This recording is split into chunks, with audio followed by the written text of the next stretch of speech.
I'm talking with Sean Murphy, a historian and fabulous gentleman who is going to share with us information about his knowledge of Irish history and world history, and how the current time is impacting relationships between Great Britain, England, and Ireland, the implications of Brexit on their relationship, and we can't ignore what's happening today with coronavirus and the pandemic we're living through.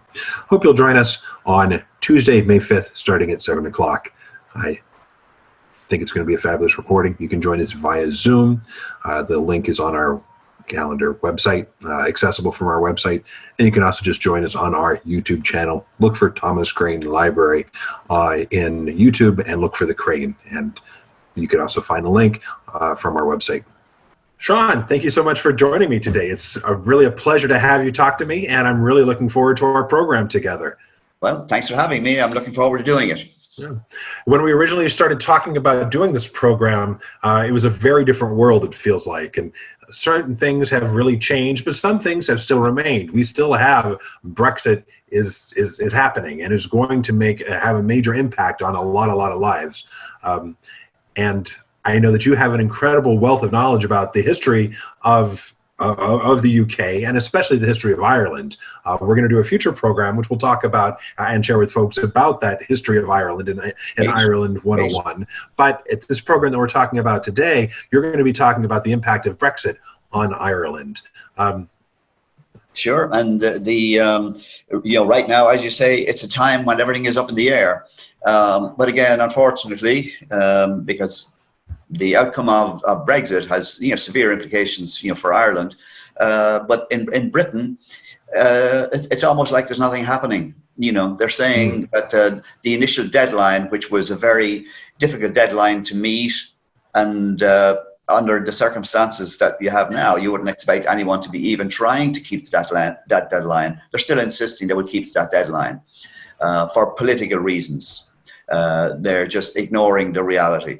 And part of the reality was when the initial meetings on Brexit got set up, the two main negotiators on both sides were tested and both found to be positive. So the talks couldn't go ahead. Then for the last 6 weeks, Boris Johnson, who was in total denial that there was a problem, ended up getting the virus, and now he's so thankful to the nurses and doctors for saving his life. You'd think the world had changed. But still, in England, they want to proceed as if everything was normal. And that's going to be difficult. And what I'm saying there is that there was a deadline set up for the summer. I think it's the end of June. If they want to have an extension for 2 years, to kind of work on the detail of the exit, they have to apply for it by then. Now, granted, Europe may be in a situation to say, well, given the circumstances, we would give you an extension. Because remember, in the run-up to Brexit, Britain had to apply for 3 extensions to the initial deadline because they couldn't get their government to work out and agree on anything. So that's still a possibility. But the reality is, Britain do not want to be the ones to ask. So it may be up to Europe, to bring that in. Sean, this is without going much further into it, because I know there's a lot of context and we're going to spend a lot of time during the program, I wonder if you could tell us a little bit about how you first became interested in this subject. I assume most people will recognize with your last name and with your accent that you may have a personal connection to it. And I would love to hear a little bit about the personal side, because that's probably not something we'll talk about much actually during the program. We're focusing on the current situation and the history. Sure. Well, the history of Ireland is such that Ireland has been dominated by England for centuries. Beginning in the 12th century, but particularly from the 17th century, and it was England because Great Britain didn't arise until the early 18th century, and the UK, as we know today, didn't really begin until 1800. So over time, Ireland was made dependent upon Britain. Ireland was developed as a colonial garden, essentially, so that the cities in England could be fed with food from Ireland. Also, native manufacture in Ireland, which had been going on way back, was destroyed because Britain did not want, or England did not want, Irish produce competing with it in the colonies. And because they controlled Ireland, they simply brought in a law that says, okay, you can make your goods, but you're not going to be allowed to sell it to anybody other than us.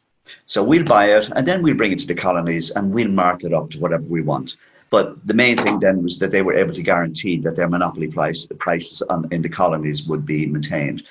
The effect of that then was they offered prices that were so low to goods produced in Ireland that they effectively destroyed any industry from growing, and it was a disincentive to anybody to get involved. Then, of course, after a while, then the British began to say, "Oh, you Irish, you don't do nothing. You are not entrepreneurs. You're not business people. You don't create jobs." And the result of that, of course, was because there was no markets available. And on top of that, then you've had other issues to do with religion, whereby, Irish people could not live as ordinary people in an ordinary society. So it became increasingly difficult. Now, in the last 100 years after Irish independence, the issue was, to break down that historic dependency on Britain, because Britain was Ireland's main exporter. And that meant that we were literally, in danger at any time that Britain could impose tariffs or could carry out any kind of an economic warfare that it wished. And it did that at various times. So it was in Ireland's interest to break that link. After World War II, when Europe and people in Europe decided we need to put an end to this historic spiral of European countries invading and fighting and killing their populations, that we need to put together a project that would reduce that. For Ireland, that meant that we could then be able to link up with other partners and break down the historic dependency upon Britain. And that was one of the major attractions, in Ireland. At the same time, in Ireland, there was a fear as well that you were just substituting one master for another. So there would have been, a substantial number of people in Ireland worried about literally the sovereignty, issue. But still, for practical reasons, there needed to be an expansion of the markets, so that we weren't so dependent upon Britain, and that we could essentially scatter the risk or spread the risk out. And that was the attraction. For England really was only in it, to get whatever it could. England was never really committed to the European project. The European project, I suppose, made more sense for countries that had land borders within Europe, where invasion was a lot easier than crossing the sea. But still, England could have benefited and should see the benefit in organizing a Europe whereby you lessen the hostilities and you make just ordinary living more possible. And that's what the project was about, creating a single currency, getting rid of customs borders, allowing the free movement of labor. Those were all valuable issues, and would have created a Europe that's a bit like the United States. Can you imagine if you were a Texan and you were told you can't come to Massachusetts? Right. Or if you're from Tennessee and you were told, you can't come to California. So if you think about it in those terms, you can see why it makes sense to have a European project. The bonus for everybody would be a reduction in the war, and of course, at this stage, with the rise of with Russia and the takeover by Russia of literally half of Europe, it was necessary for the rest of Europe to be able to combine in a way that they could mount an effective defense should the Russians decide to, one morning wake up and send a couple of million of their soldiers heading, across the rest of Europe. So at one level, that's the issue. Unfortunately for Britain, it was always about the money. They were interested in Europe when they could make money out of it. Initially, they were opposed to it because they traded more with their old colonial, and when the issue of joining the European Union came up, it meant that Britain would have to essentially lose out on some of the benefits that it was gaining from trading with the Commonwealth countries, and it didn't want to lose that benefit. Over time, it became obvious that the benefits from being in Europe would at some point outweigh the benefits, that they had historically. So then they began to think, well, medium to long term, it does make sense.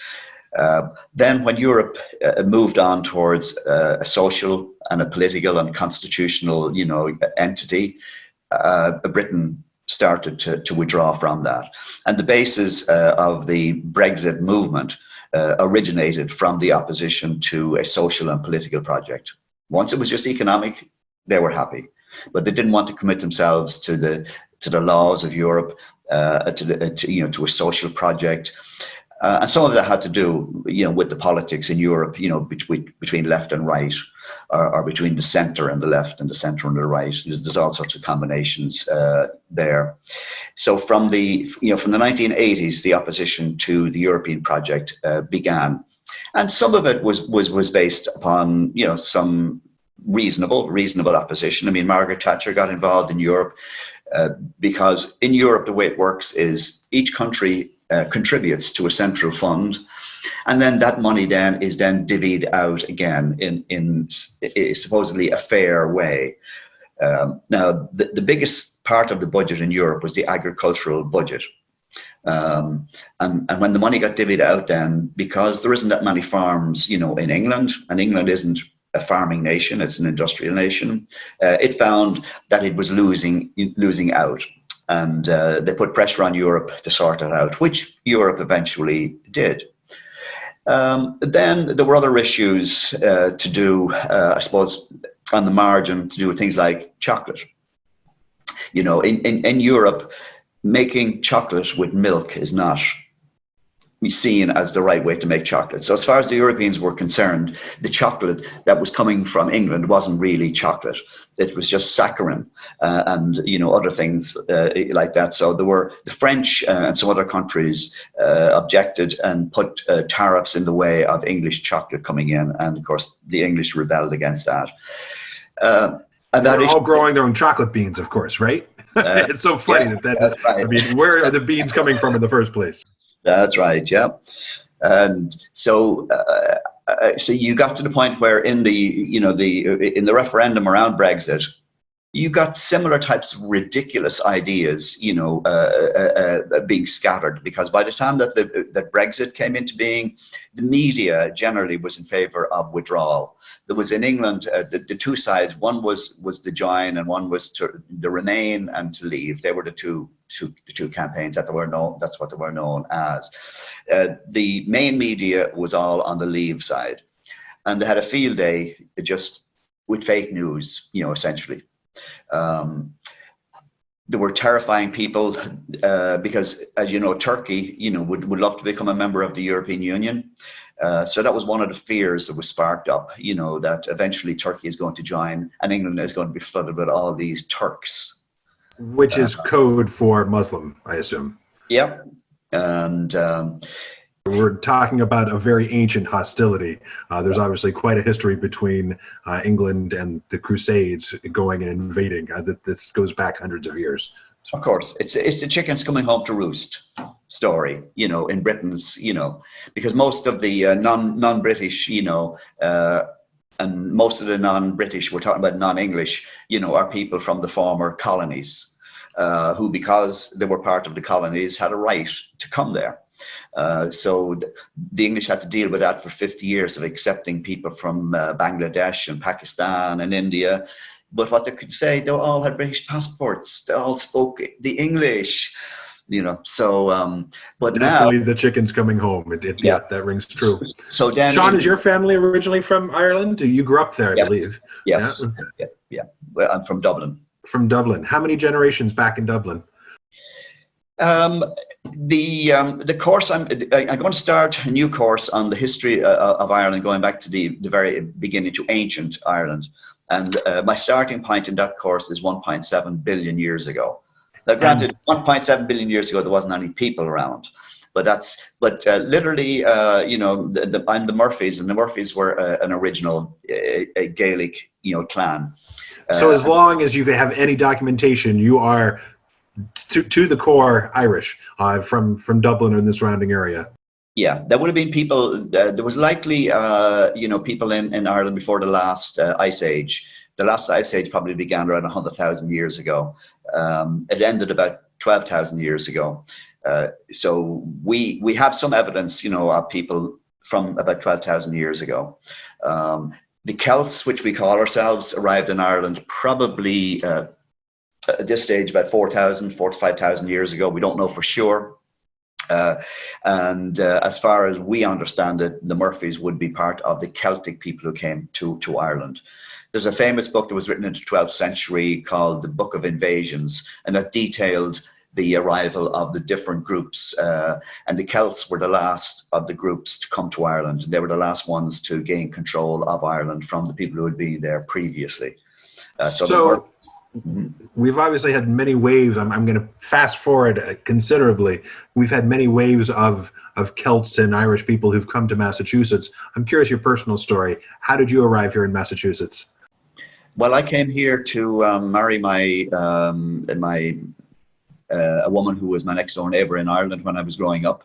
And we got separated for about 30 years, and eventually we reunited, and I decided to come here. It made more sense, given family setups and the rest, for me to come than for her to come back to Ireland.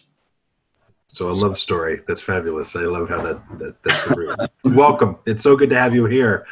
There's obviously a lot to unpack in this many, many centuries of relationships, and it's been turbulent now. I hope everyone's impressed with the depth of your knowledge and personal commitment to this story. And I'm really looking forward to having you come and speak with us.